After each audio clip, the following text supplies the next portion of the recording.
This is Channel 25 WVTT Olean. Now, from the Twin Tiers' biggest broadcast news operation, this is the 6 o'clock report with Jeff Andrulonis and Alexa Olson. Listen on News Radio 96.7 WVTT or watch on News Channel 25 WVTT Television. WVTT proudly presents the 6 o'clock report. Good evening, I'm Alexa Olson. And I'm Jeff Andrulonis. Good evening. The big story tonight on the 6 o'clock report, a visit from local Congressman Tom Reed. The congressman who represents New York's southern tier in the U.S. Congress was in Olean earlier today to talk about legislation he's introducing to address highway safety concerns. Alexa? That's right, Jeff. It's called the Remove Unnecessary Roadblocks to Local Transportation Safety Projects Act. And it's Congressman Reed's legislation that will provide an automatic exclusion for certain highway safety projects. Some of the concerns Congressman Reed has include guardrail improvements and sites such as the one in Issaquah near the Olean Airport. According to Congressman Reed, routine projects such as the guardrails and rumble strips make our roadways safer, but are being slowed down by unnecessary federal bureaucratic red tape.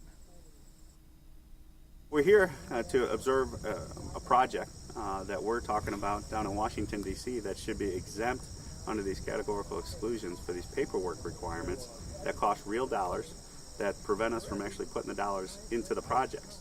If you do something now, it's going to be a lot less costly.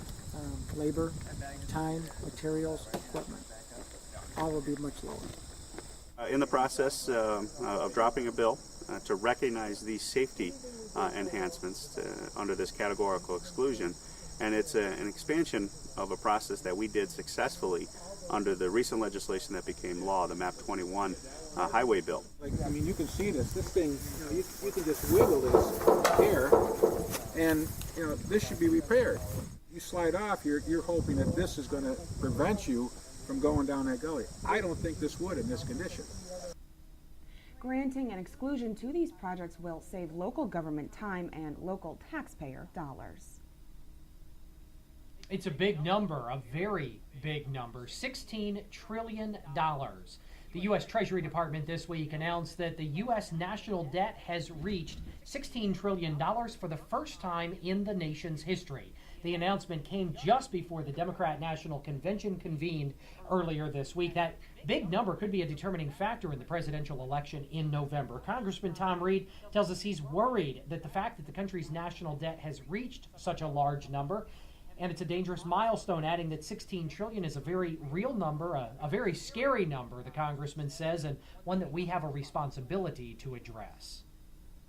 Well, WVTT is following up with a story we brought to you yesterday. We are continuing coverage of the allegations of animal cruelty against the SPCA of Cattaraugus County.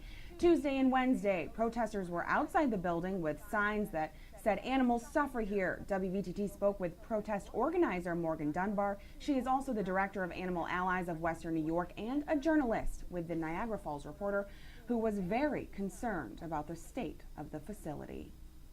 I was pretty much appalled by the egregious animal neglect, what I would say is extreme animal cruelty, and what I saw was beyond imagination.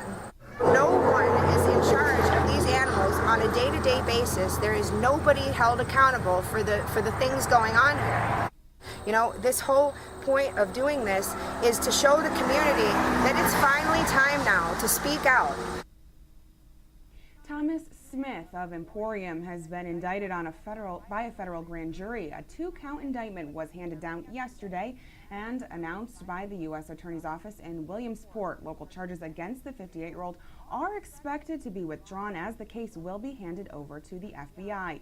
It was back in August Smith allegedly held a bank employee at gunpoint, forcing her to drive her vehicle in a kidnapping attempt. The woman crashed it instead, and Smith took off. Investigators say shortly before the alleged incident, the bank was involved in foreclosure proceedings on his house. He has been sought since then and was finally taken into custody earlier this week. If convicted on the charges, Smith could face 7 years to life in prison.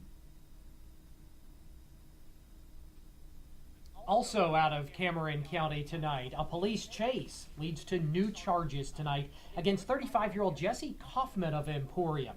Police tell WVTT he took off while in the custody of Cameron County Sheriff's officers yesterday. They say Kaufman took off on a motorcycle as he left the Cameron County Courthouse, but a short time later was arrested on Route 872. The investigation into the short-lived escape continues. He's now in the Jefferson County Jail on probation violations.